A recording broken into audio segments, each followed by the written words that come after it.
Why are you protecting that pocket? The man in the black car asked, and the rain seemed to stop listening. Maya Ross stood under the broken alley light behind Belladonna's, her apron soaked flat against her body, one wrist bruised purple, one name tag hanging by a single bent pin. At her feet, a half-empty suitcase lay open in a puddle. Beside it, her cut-up bank card floated face down like a dead thing. But her hands were not reaching for the card. They were pressed over the front pocket of her apron, where something small and square was wrapped in plastic. 3 hours earlier, she had been carrying 6 wine glasses on a silver tray through the private dining room, smiling the way waitresses smiled when wealthy men forgot they were human. Not too bright, not too tired, not too visible. Belladonna's was supposed to be Daniel's restaurant, though Maya had learned long ago that the word ours only existed when bills were due. The lease had his name. The bank account had his name. The car, the apartment, the insurance, even the phone plan had his name. Her paycheck entered an account she could see but not touch. Her tips were counted by someone else, adjusted by someone else, explained away by someone else. Daniel called it structure.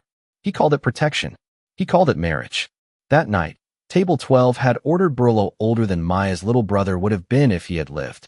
They spoke softly in the private room beneath the amber chandelier, where the cameras always seemed to blur whenever certain guests arrived. Maya noticed things because invisible women survived by noticing. The man with the emerald ring did not drink from his own glass. Daniel checked his watch twice before the black envelope appeared under a folded gray napkin. The manager, Elise, turned the hallway camera toward the wall and pretended to fix a loose wire. Maya kept serving. She kept smiling. And when the men left, she wrote the numbers in the tip log she hid in her apron. Table 12. Black envelope. $8,400. Camera dark 11 minutes. Daniel found her in the storage hall 20 minutes later. He did not shout at first. Daniel almost never shouted when witnesses were nearby. He smiled with his clean teeth and said, "Maya, sweetheart, you're making this harder than it has to be." His hand closed around her wrist. Not hard enough to break it, just hard enough to remind her who paid the rent. "Give me the book." She looked at his hand, then at the red camera light above the back door. "Still off?" "No," she said. It was a small word, but it changed his face. The tray hit the floor before she did. Wine glass stems snapped like thin bones. By the time the kitchen staff turned, Daniel had already softened his voice again. "My wife is overwhelmed," he told them. "She's been stealing tips and inventing stories. I'm trying to handle this privately." Then he dragged her through the rain-slick service exit and threw the suitcase after her. "Everything inside that apartment was paid for by me," he said, placing each word gently enough to sound civilized. "You own nothing, Maya, not even the uniform." She bent down slowly, rain running into her eyes, and picked up her name tag. That was when the black car rolled to a stop at the mouth of the alley. The rear door opened. A man in a dark suit looked from her bruised wrist to Daniel's polished shoes, then to the apron pocket she still covered with both hands. He did not ask if she was okay. He did not offer pity. He only narrowed his eyes and said, "Why are you protecting that pocket?" Daniel's smile disappeared for less than a second, but Maya saw it. So did the man in the car. And inside the plastic-wrapped tip log, beneath the smeared ink from Table 12, was a receipt stamped with a name Maya had never been meant to read. The name on the receipt was not Daniel's. Maya saw it for only a second before rain blurred the ink under the plastic. But the man in the car saw the way her eyes changed. Not fear. Recognition trying to become understanding.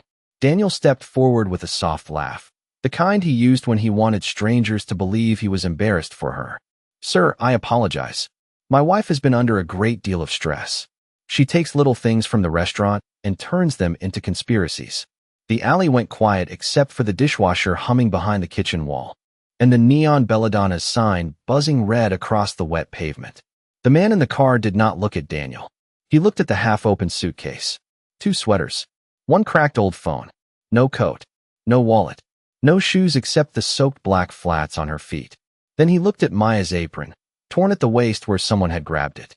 "Little things," he said. Daniel's smile stayed in place, but his throat moved. From under the awning, Elise the manager appeared with a clipboard hugged to her chest. "Mr. Ross is correct," she said quickly, too quickly. "Maya was removed from tonight's shift for misconduct. We have documentation." She held out a folded paper as if it were a clean napkin instead of a knife. The man took it with 2 fingers. The paper was dry. That was the first thing Maya noticed. Everything else in the alley was wet. Her hair, her apron, Daniel's cuffs, the suitcase, even the clipboard edges. But the employee violation notice was dry, warm-looking, freshly printed, and signed with her name in a loop she had never made. Maya lifted her chin. That isn't mine. Elise tilted her head with practiced pity. Maya, please don't make this worse. Daniel sighed. This is what I mean. She forgets, then she panics. The man in the car finally turned his eyes to Daniel. She forgot signing it. She forgets many things. Daniel's voice softened. Medical stress. Family grief. Financial pressure. I've tried to be patient. There it was. The polite cage. Maya felt every old door closing. The bank teller who would only speak to Daniel. The landlord who called him the responsible one. The doctor's office that sent her mother's unpaid invoice to the email Daniel controlled. Her fingers tightened over the tip log. Ask her what time I was written up, Maya said. Elise blinked. What? The notice says 10:15 p.m. Maya nodded toward the back door camera, still angled toward the brick wall. At 10:15, I was in private room 12 pouring coffee for 2 men who didn't order dessert. One cup had lipstick on the rim. The other didn't. Daniel came in at 10:22. I know because the dishwasher cycle ended when he opened the door. No one laughed now. The man in the car folded the paper once, slowly. Camera. Elise's mouth opened, then closed. It malfunctioned. All of it. Just the hallway. Maya looked at the clipboard. Then why did you change my shift log before the hallway camera went out? Elise's fingers slipped on the metal clip. A small rectangle fell from behind the papers and landed near the puddle by Maya's foot. Not paper. Plastic. A second key card, black, unmarked, still carrying a smear of Daniel's cologne and someone else's pale perfume. Daniel reached for it first. The man in the car stepped once, not fast, not loud, and Daniel stopped as if a gun had been placed against his ribs. Maya bent down and picked up the card herself. On the back, in tiny white print, was the access code for private room 12. The access code on the key card was too clean to belong in an alley. No scratches, no fingerprints smeared by rain, no bend from being carried in a server's apron. Maya held it between 2 fingers and felt the small, hard weight of a door she was never supposed to open. Daniel gave a quiet laugh, but it landed wrong this time. Too late. Too thin. That card is for management, he said, still using the gentle voice. Maya wouldn't understand how room access works. She serves tables. She doesn't handle security. The man in the dark suit looked at Maya then, not with comfort, not with trust, but with attention sharp enough to hurt. Do you? Maya swallowed rainwater and blood. No. Elise exhaled like that settled it. Maya kept speaking. But I know the private room door doesn't beep when staff cards open it. It only beeps for guest access after hours. The alley changed shape around that sentence. The dishwasher behind the wall clicked off. Somewhere in the kitchen, a pan hit tile, and no one picked it up. Daniel's eyes flicked toward Elise, just once, but the man saw it. Maya saw it too. She had survived years of Daniel's moods by reading the tiny things he forgot to hide. A finger tapping twice before a lie. A smile held 1 second too long. A glance toward the person he needed to fix the room for him.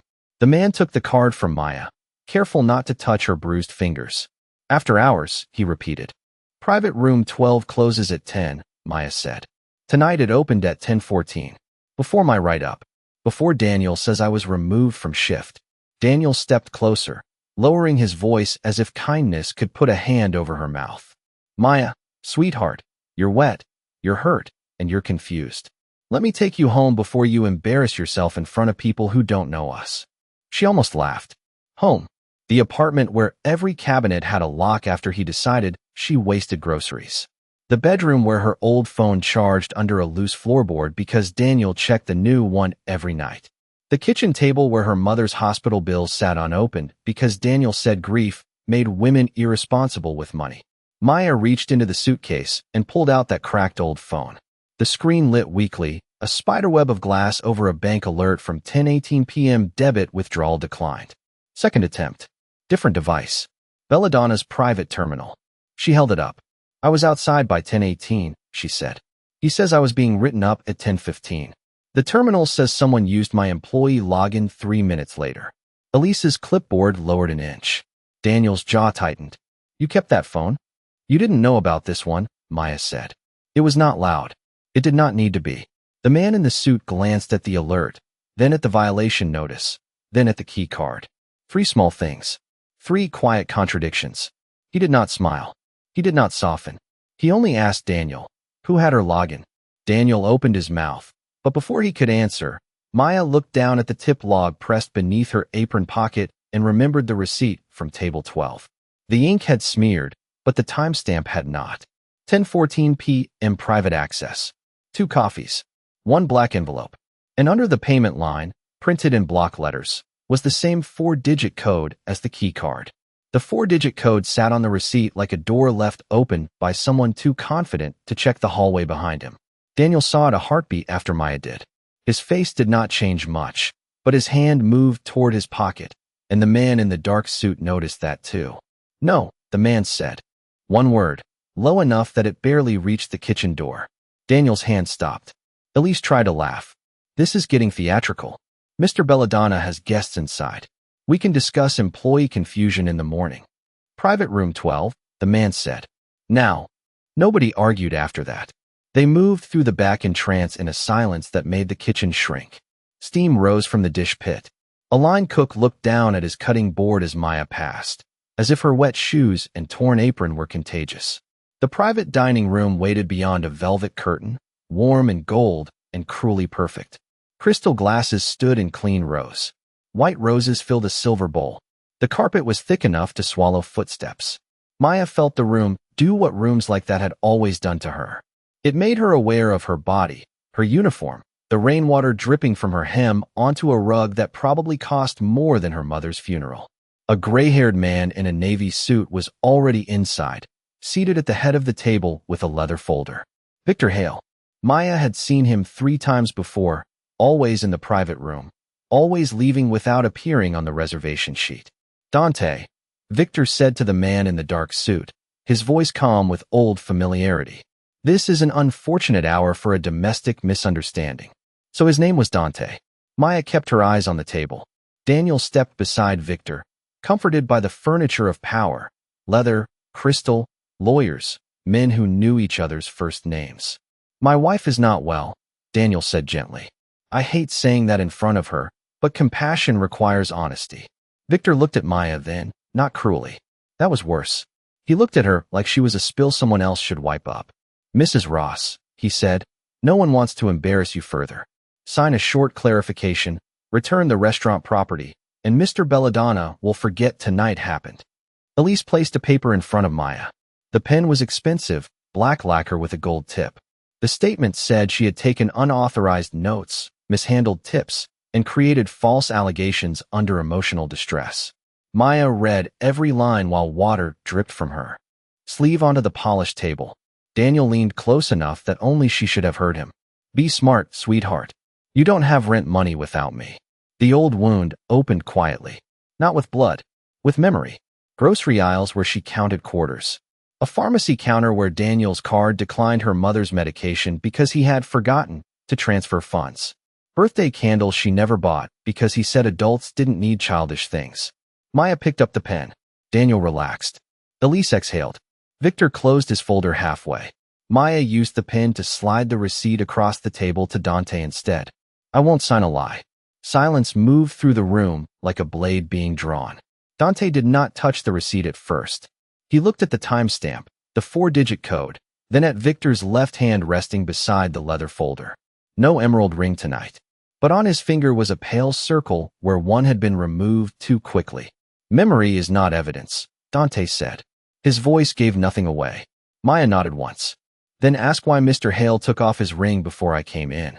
Daniel smiled, thinking he still had the room. That's ridiculous. But Victor's hand curled closed on the table, and beneath his cuff, caught in the gold light, was a faint green stain where the emerald had rubbed against his skin. The green stain on Victor Hale's finger was small enough to deny and clear enough to remember.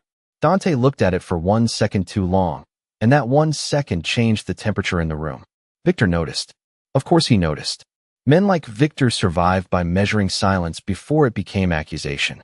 He gave a tired smile and opened his hand again, palm relaxed, cuff falling neatly over the mark. Dante, if we're examining jewelry now, I should call my attorney before someone accuses my watch of conspiracy. Daniel laughed softly, grateful for the doorway out. Elise did not laugh. Maya saw that too. Her own hands were still on the edge of the polished table, fingers numb from cold, but she kept them there because trembling looked too much like guilt in rooms built for men who never had to explain themselves. The phone, she said. Daniel's. Eyes moved first, not to the suitcase, to her apron. Dante followed that flicker. What phone? Victor asked, polite as a priest. Maya reached down slowly and pulled the cracked old phone from the suitcase where rain had darkened the cloth around it. The screen was split through the middle, held together by a strip of clear tape. Daniel had bought her a newer one 6 months ago, then installed tracking software for safety. This old one was supposed to be dead, buried, forgotten under the loose floorboard beneath the bed. Maya held it like something fragile and guilty. It only works on Wi-Fi, she said, but it still gets bank alerts. Daniel sighed. My wife hides devices. That's part of the pattern. She misreads things and saves them like evidence. Unlock it, Dante said. Not to Daniel. To Maya. She pressed her thumb to the cracked glass. The phone opened to a thread of alerts from Liberty State Bank. Payroll deposit. Transfer pending. Transfer completed. ATM withdrawal. Then one message at 10:18 p.m. glowed brighter than the others because it had arrived while she was already outside in the rain. Debit attempt declined. Employee terminal. Belladonna's private room 12. Maya set the phone beside the receipt and the key card. 3 objects now formed a quiet line across the table. Paper. Plastic. Glass. Victor leaned forward just enough to seem helpful. A terminal can be triggered by any number of administrative processes. Payroll systems are messy. Daniel may have been cleaning up an account error. Maya looked at him. With my password? Daniel's face softened into sorrow, the expression he used at bank counters and doctor offices. You gave me access, Maya. After your mother got sick. You asked me to help because you were overwhelmed. The word mother landed hard, but Maya did not let it bend her. She opened the photo folder on the phone and scrolled with a thumb that had finally stopped shaking. My mother died on April 6th, she said. You filed the authorization on April 4th. I was at Mercy General that whole night. She turned the phone around. A photograph filled the screen. Maya asleep in a vinyl hospital chair, her mother's hand in hers, a paper. Bracelet around Maya's wrist because the ICU had listed her as overnight family. The date and time sat in the corner. April 4th, 11:42 p.m. The same hour her signature had supposedly appeared on Daniel's financial authorization. For the first time, Daniel said nothing. Victor did. A photograph does not prove she didn't sign earlier. Dante's eyes did not leave the bracelet in the photo. He reached into his coat, took out his own phone, and captured the image without asking permission from anyone but Maya. She gave one small nod. Then Dante looked at Victor's leather folder, at the corner of a contract peeking from beneath the flap, and his voice came out very quiet. You notarized that authorization. Victor's smile stayed perfect. His hand, the one with the missing emerald ring, slid slowly over the folder. Dante saw it. Maya saw it. And on the cracked phone, beneath the hospital photo, a half-deleted voicemail from Daniel began with Victor Hale's voice saying, "Make sure she signs before the old woman dies." Victor's voice did not fill the room. It slipped out of the cracked phone thin and damaged, clipped by static, almost swallowed by the rain ticking against the private room windows. Make sure she signs before the old woman dies. No one moved. Not Elise. Not Daniel. Not even the servers gathered beyond the velvet curtain, pretending not to listen while listening with their whole bodies. Dante did not touch the phone again. He looked at it the way a man looks at a bullet pulled from a wall after years of believing the shot came from somewhere else. Victor's smile faded by one careful inch. That is an incomplete recording, he said. Dangerous thing, incomplete context. Daniel breathed again, grateful for the word context, clinging to it like a clean shirt. Exactly. Maya records people. She cuts things together. She's been unstable since her mother got sick. Maya kept her eyes on the phone.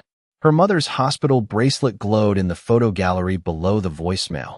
Cheap white plastic, black letters, April 4th. She had hated that bracelet once because it meant another night sleeping upright beside machines.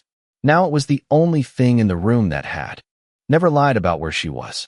"I don't want your money," she said, and her voice came out lower than she expected.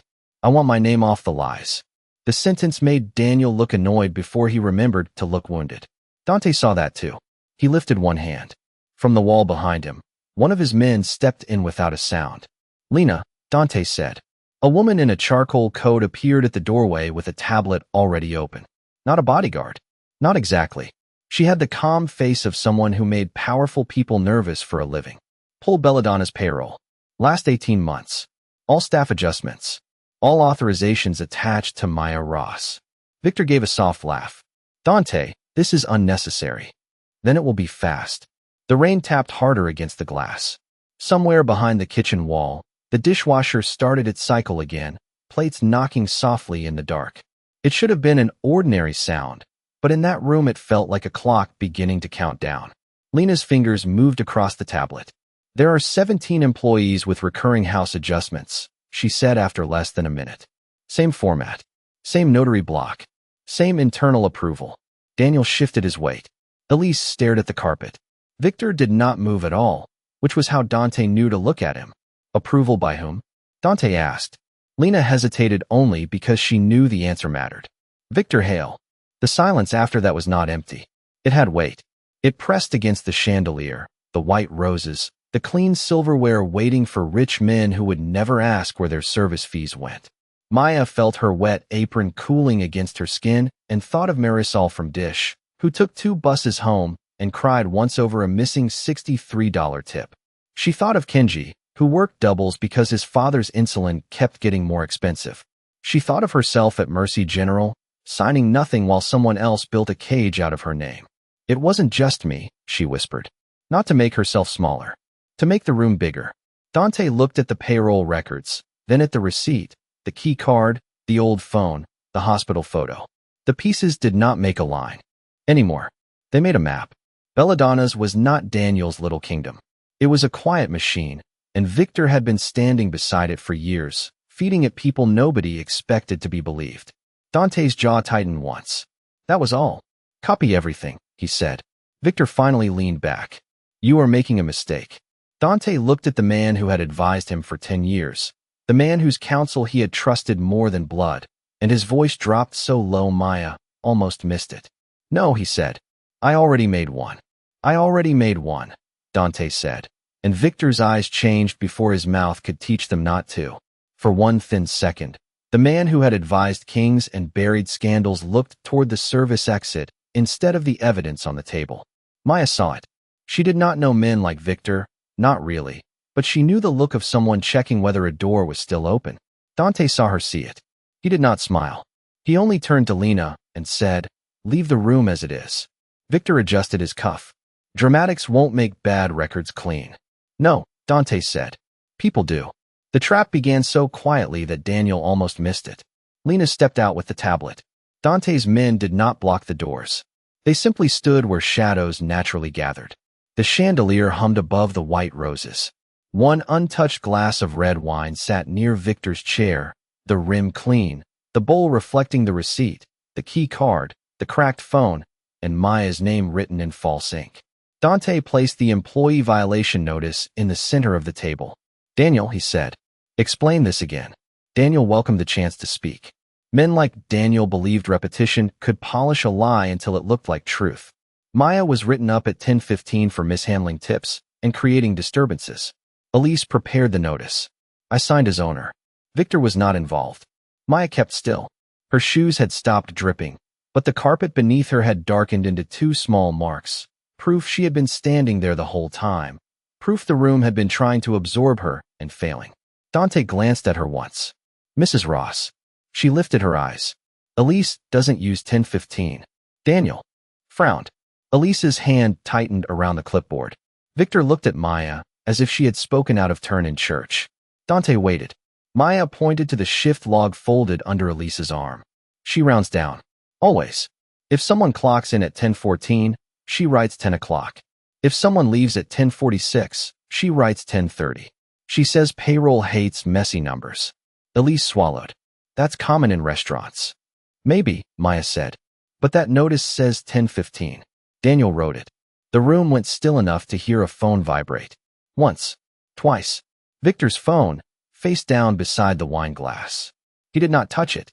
Dante looked at the phone, then back to Daniel. Who typed the notice? Daniel smiled too quickly. Elise did. Then she broke her habit only tonight. Daniel opened his mouth. Nothing useful came out. Dante picked up the key card and slid it toward Victor, not all the way, just enough to make the plastic whisper against the wood. Open private room 12. Victor laughed softly. You're standing in it. With that card. The camera light above the bar blinked red. Not the hallway camera. A small internal lens hidden behind the wine shelf. One Daniel had forgotten, because waitresses were not supposed to know which lights mattered. Maya had told Dante while Lena copied payroll.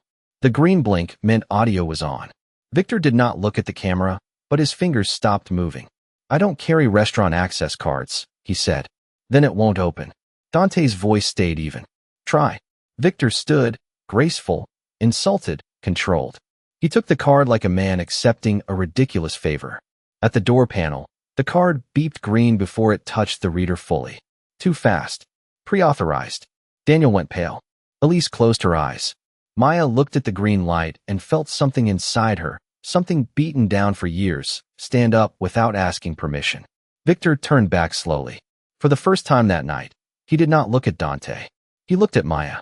And in his face was the cold realization that the woman he had called irrelevant had remembered the one small thing that made his lie impossible. Victor looked at Maya, and the room finally understood that power had shifted before anyone said it out loud. The green light on the door panel stayed lit behind him, small and merciless. Daniel tried to recover first.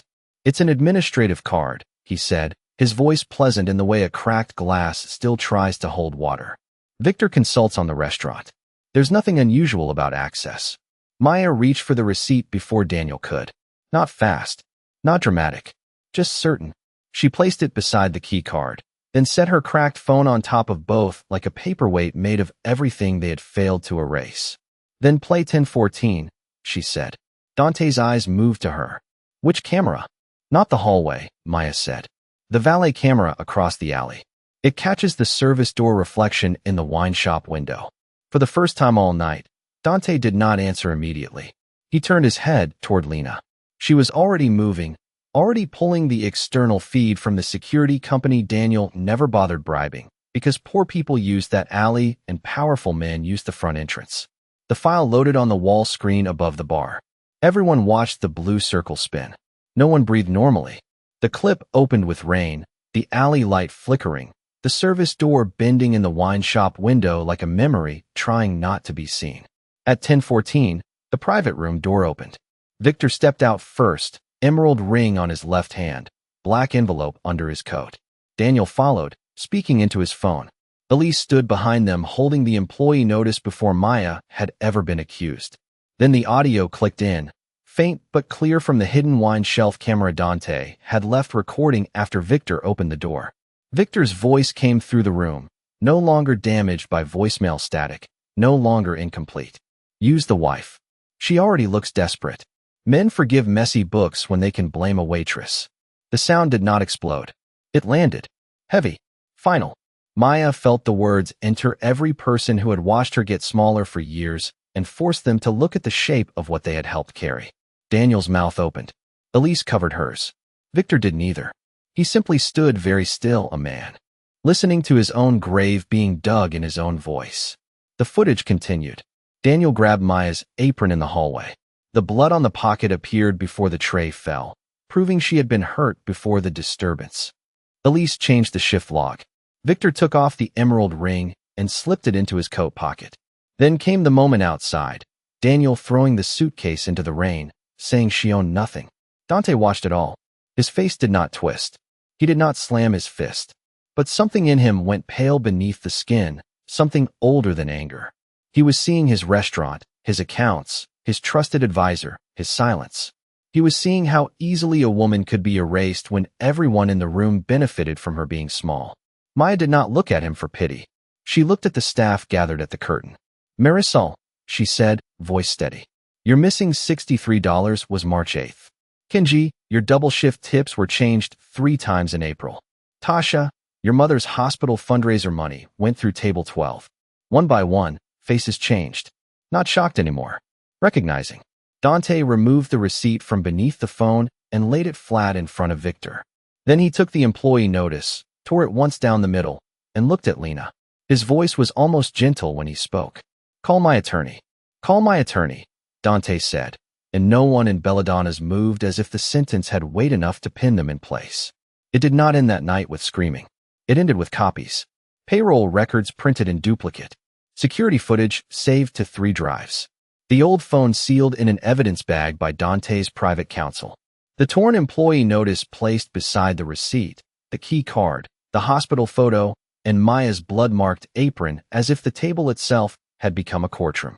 Daniel tried one last time to sound wounded. She's my wife, he said, softer now, smaller now. This is a family matter. Maya looked at him across the private room where he had turned her hunger, her grief, and her mother's sickness into paperwork. No, she said. It was a crime that used my name. That was the sentence the lawyer wrote down first. By sunrise, Daniel Ross was removed from every account tied to Belladonna's. By noon, Victor Hale's office was locked, his access revoked, his contracts frozen pending federal review. Elise signed a statement before lunch, her hands shaking over the same clipboard she had once used to make frightened workers feel replaceable. It did not make her innocent, but it made the truth louder. The hardest part came at 4 in the afternoon, when every employee was called into the dining room. Not the alley, not the service hall. The dining room, beneath the chandelier, where people with clean hands had eaten from money scraped out of dirty ones. Dante stood at the back, silent. He did not take the center. Maya did. Her wrist was bandaged. Her hair was still damp at the ends. Someone had offered her a blazer, but she kept the apron folded over one arm because she wanted them to see it. Lena read the numbers aloud. 17 employees. 31 altered shifts. 46 missing tip entries. More than $80,000 stolen in adjustments, fees, penalties, and lies. Then Dante's attorney placed envelopes on the table, each one labeled with a name, each one containing the first legal repayment. Not charity, not hush money, but wages owed. Marisol cried before she opened hers. Kenji covered his mouth. Tasha sat down like her knees had forgotten how to trust the floor. Daniel was not allowed in the room. Victor was not allowed near the building. Their absence did not feel empty. It felt clean. When the lawyer reached Maya's file, she did not just receive money. Her violation notice was voided. Her payroll record was corrected. Her financial authorization was challenged in court. A protection order was filed before sunset. Dante's attorney arranged temporary housing under her name only, a bank account Daniel could not touch, and legal help for the divorce. Mercy General received notice that no future invoice tied to her mother's care would pass through Daniel again. Maya read that part twice. Then she pressed the paper to her chest and closed her eyes. Dante watched from the wall, his face unreadable except for the way he did not look away. 3 weeks later, Belladonna's reopened with a new policy written on the first page of every employee packet. Tips belong to the hands that earned them. The old private room became the staff office. Maya did not become rich overnight. She did not become someone else. She became visible. Her new name tag arrived in a small white envelope. Maya Ross, staff advocate. The old one, bent from the rain, sat in a frame beside the cleaned apron. The stain never fully came out. Maya asked them not to hide it. On the first quiet evening after reopening, Dante found her in the staff office drinking coffee from a chipped mug, the old phone resting beside the framed apron. You kept it, he said. Maya looked at the cracked screen, then at the apron that had once been proof of what they tried to take from her. Someone has to remember where the truth started, she said. And for once, the most dangerous man in the room had nothing to add, because the woman they had thrown into the rain had finally been heard.